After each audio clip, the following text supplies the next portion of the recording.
This week here at the News Minute and Newslaundry, we've published an extensive profile of Nikhil Kamath.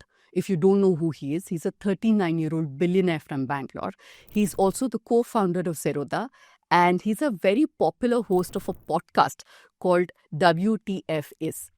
Now, this is a profile written by my colleague Indulekha Aravind. She's joining us for this conversation, of course, and is behind a paywall. Many of us might be wondering why we've put this behind a paywall.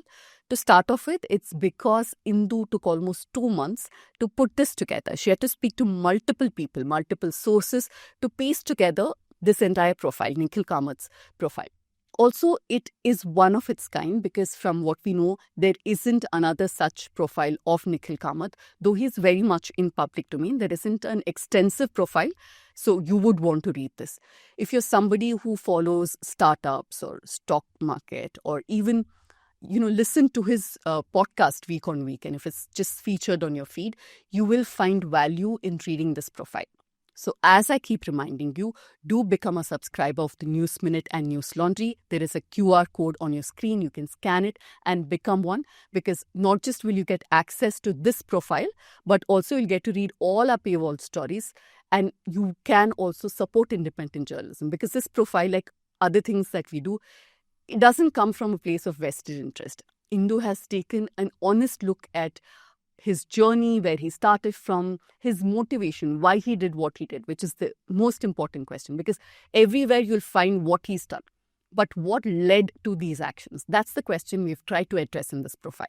Now, Indu, I want to ask you, why did you choose to profile him? Because he's somebody very much in public domain. He's there on Instagram. There is so much talk about him already. So why did you think we need to look at him more closely? That's actually a good question, Pooja, because when I reached out to his team initially for an interview, that's one of the things they asked me. Everything about him is out there, even the coffee he likes. So what more would you be adding to that? But I do hope I have done that in this profile that I hope you guys will read. But I set out to do this from, the basic motto for any journalist, which is curiosity. So I've tracked Zerodha and Nikhil Kamath a little bit, since for the last 10 years or so. I've interviewed Nitin a couple of times, written about them.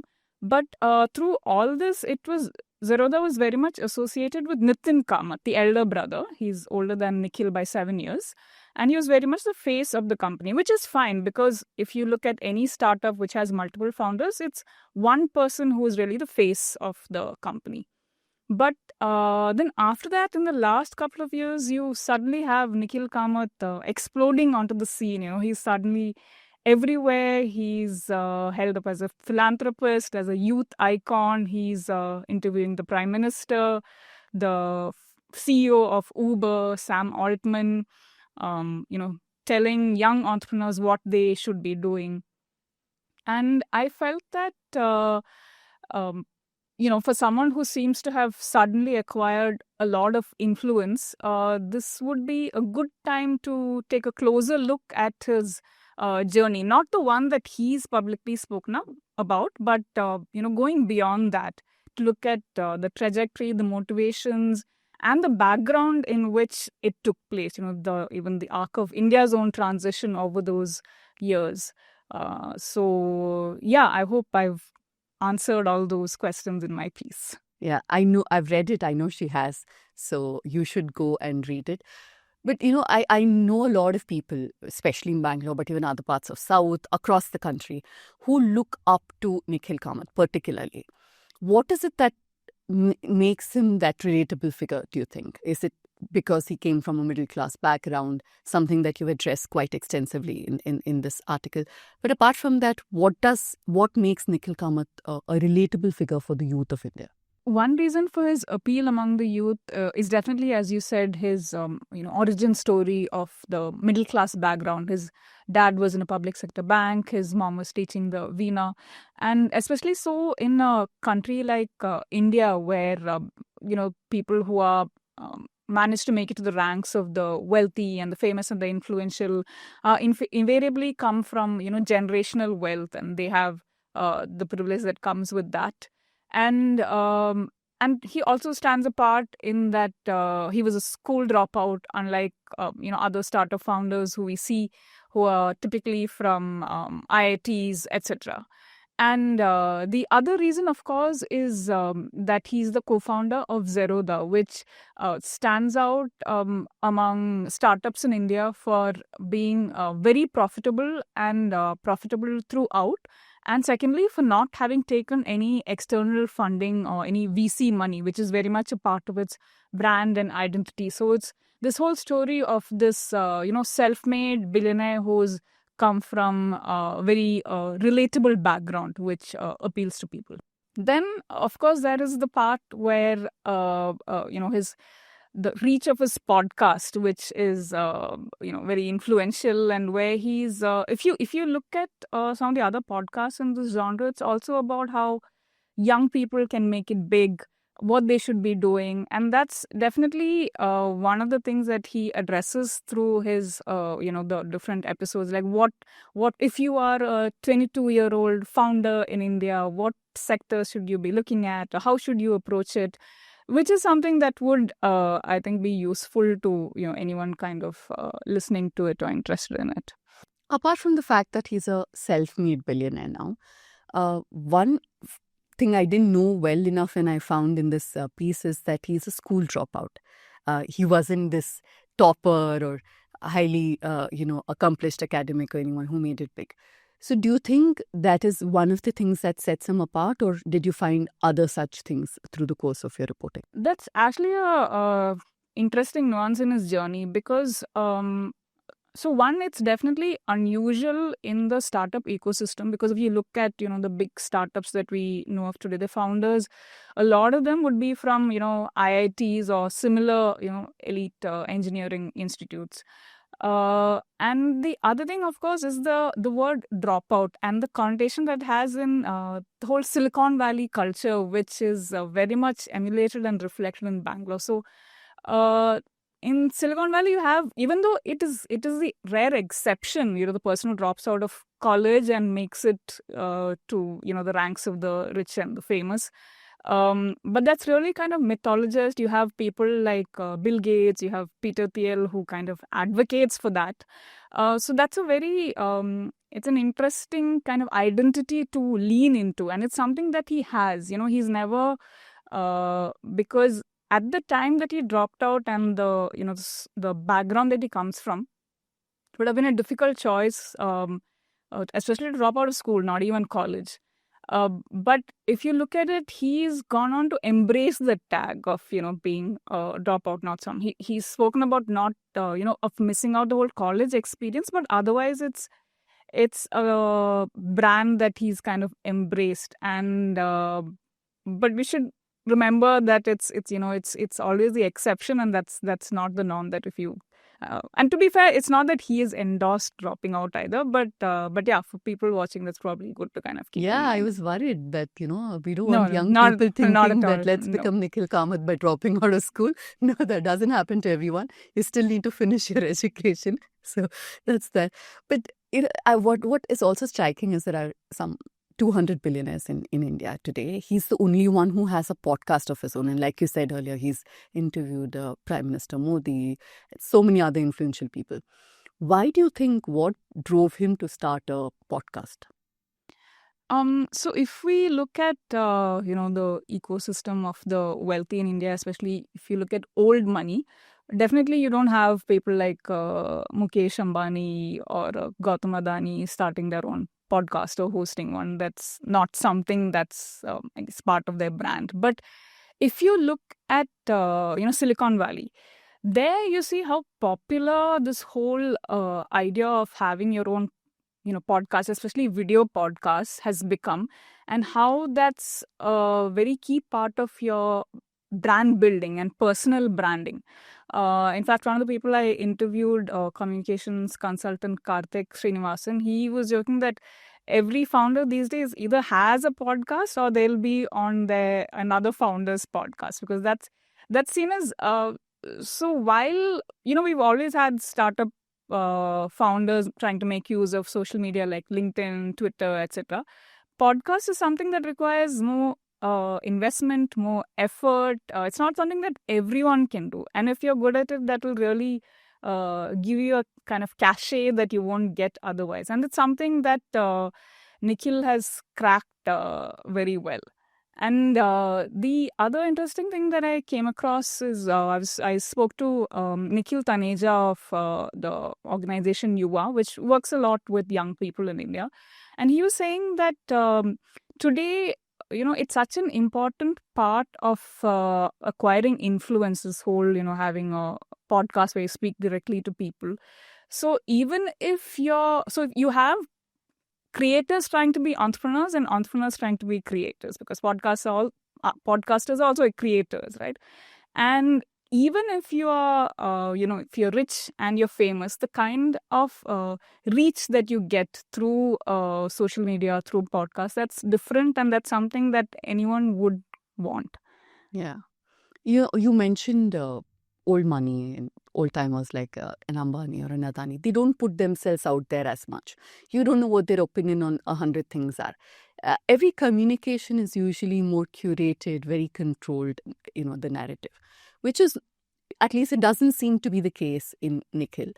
Is that a deliberate strategy to make himself seem more accessible, somebody who has an opinion? So in that sense, he becomes an opinion shaper of the young generation? Or that's who he is, that's part of the whole personality? It's, I like that you said seem to be more accessible because that's definitely the image that's out there and that he's successfully been able to create, which is what something like a podcast allows you to do, right? It allows you to speak to people directly without the mediation of, say, someone like us, for instance, us journalists. But again, it also simultaneously gives you control over the message that you want to shape, right? Because if it's your podcast, you get to ask the questions, or you get to control the whole narrative, how you are with your guests. I mean, you can edit, etc., etc. So, I would think that it's a very strategic and clever move on his part to embark on this path of being a podcaster, and he's done it quite successfully. Yeah, his podcast gets lakhs of views. By the way, if you're watching this, I must plug South Central, which is our podcast.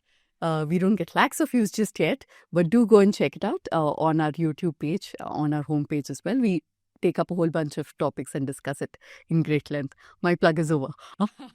But he's also associated himself with many causes, right? And he's someone who's built this entire ecosystem of philanthropy. How does that fit with his whole image? That's again, I feel something that he did deliberately, and which has worked well on his, for his brand. So as when we started speaking initially, I spoke about how he was kind of in the background and he suddenly seemed to have burst on the scene. But when I was looking at the trajectory of his journey, it emerged that around 2019, 2020 is when he seemed to have, there seemed to have been like a deliberate messaging around his brand and his identity, which is separate from Nikhil Kamath and Zerodha, while also obviously riding on the the brand that Zerodha and Nitin had built. So one of and as part of this whole brand building, he also took the help of a very well-known publicist who I spoke to. You can read the story to find out the details about what he said and the role that he played. But you'll notice around that time that there was a whole bunch of articles in the foreign media on international podcasts about this billionaire who dropped out of school to play chess and then became a trader, which is a great narrative to push at that point. So his tryst with chess didn't end very well, which is something that I've gone into in the piece as well, especially his possible motivations behind it. But the other kind of track that they pushed was his philanthropy, and he set up this Young India philanthropic pledge for the wealthy under 45 years of age who would commit to giving away 25% of their wealth. Then very importantly, he signed up for the Giving Pledge, which was it's a very high-profile philanthropic endeavor set up by Bill Gates and Warren Buffett and his Bill Gates' wife at the time. And that, the other people in India who've signed up are people like Nandan Nilekani, Kiran Mazumdar-Shaw, incidentally, one of his friends. So that would, put you into a whole, another level of, I'd say, influence and network. To be fair, Nikhil has been candid about whenever he's been asked in interviews about his motivations for philanthropy. He's said a couple of times that it's not about altruism. He's, it's something people do to feel good about themselves, and that philanthropy has come to be seen as cool. And he likes the world that he moves in because of that, which I thought that was an interesting peek into his mind. Yeah. But you mentioned that Kiran Mazumdar is one of his friends. It's a very unlikely friendship in that sense, and something you've gone into in the piece. How difficult was it to speak to people close to him, or people who've seen his journey? And what were the challenges you found? Because, like I said, it did take 2 months, and that's because you were trying to speak to so many people. So what was the difficult part of writing this profile? The biggest challenge was that Nikhil didn't speak to me despite multiple attempts. Initially, it was that he was traveling, and but then once I think I shared what the kind of things that I'd be covering in the story. Anyway, for whatever reason, he declined to be interviewed. Which is disappointing, because I would have loved to have his response to some of the things that I found out, which some people told me in the course of reporting. But I believe that that does not take away from the story significantly, because I was able to speak to friends going back to his childhood, friends of Nitin's employees who'd worked in Zerodha in the early days. Others who didn't want to be quoted, people who worked with him in different phases of life. And one of the things that I've gone into in the story is his, when I mentioned earlier that 2019, 2020 is when his image seemed to get a kind of boost. And that coincided with the launch of True Beacon, which was launched by the Kamaths, but Nikhil was very much the face of it. So if you see these days, True Beacon is not something that's associated with Nikhil. Is not something that he speaks about very often, where he's even while he speaks about a lot of other things and a lot of the other investments that he makes, etc. And that's one of the things that I've gone into in the story and explored about whether it's been a success or not. I don't want to give it all away, but let's end this conversation with the kind of influence that he now has because of his businesses, because of his podcast or whatever else. What did you find? It's definitely his podcast that has elevated him to, I would say, a whole different sphere of influence, because we, as you mentioned, we have plenty of billionaires in India, but not everyone can boast of the kind of network and connections that he's been able to build. And one of the things that drew my attention to Nikhil, in fact, and which pushed me to do the story, was the fact that, Pooja, if you recall the last elections, we had, unlike the previous ones, we had quite a few prominent figures giving interviews to influencers on podcasts, both from, across parties.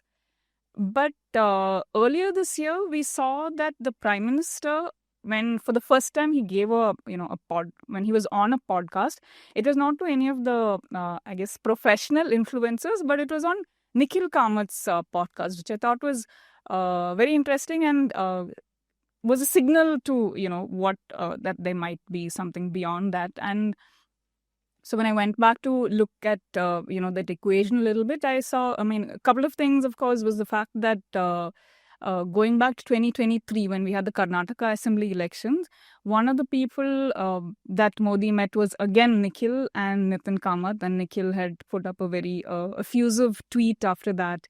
He I mean, there are a couple of other instances as well, which I've mentioned in the story, but that also, if you look at the kind of some of the messaging that he's been doing through the very powerful, the influential platform that he has, some of it I would say would echo what the government has also been saying. And that's in fact one of the important questions, right? Once you build up a platform, once you have influence, what do you use it for? How are you using it? How are you wielding the power that it has given you? So yeah, that's one of the things I've written about as well, and I do hope everyone watching this will subscribe and read the piece. I'd love for as many people as possible to read it and obviously support free and independent media. Yeah, I hope people will now sign in and read it. It's always a challenge to write about somebody who's already out there, who's, people seem to know everything about him, but there's so much more that you don't know. And with that, like Indu said, she's also traced the arc of India's growth, the financial growth. It's a very interesting read. So I urge you to become a subscriber, go and read it, because these stories are important. It can't just be narration of one person, two people, but it's actually brought together multiple voices. So do read Indu's piece. She's somebody who knows what she's talking about. She's been a business journalist for a long, long time. So she brings that seniority to this piece. So with that, I leave you. Become a subscriber as we keep reminding you of the News Minute and Newslaundry. You get to read this piece and all our paywall content. Thank you.